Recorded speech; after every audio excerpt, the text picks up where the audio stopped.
அனைவருக்கும் தமிழறிவு வணக்கங்கள். பாரதி குருவி பாட்டு வாயிலாக மனிதர்கள் எப்படி வாழ வேண்டும்ங்கிற செய்தியை சொல்றார். குருவி பேசுதாக, குருவி சொல்றதாக ஒரு செய்தி.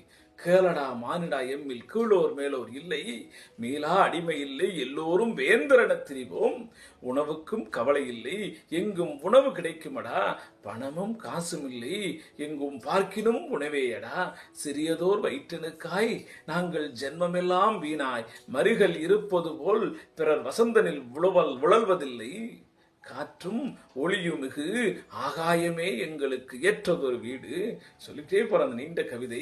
ஏழைகள் யாரும் இல்லை, செல்வம் ஏறியோர் என்றும் இல்லை, வாழ்வுகோல் தாழ்வும் இல்லை என்றும் மாண்போடு வாழ்வோம் அடங்குறார். எங்களோட களவு இல்லை, காமம் இல்லை, இன்பம் துன்பமாய் இரண்டையும் ஒன்றாய் பார்க்கிற ஒரு வாழ்க்கையை வாழ்வதாக குருவிகள் சொல்கின்றன. அது போன்ற ஒரு வாழ்வை நாம் மேற்கொள்கிற போது மகிழ்வாய் வாழலாம்.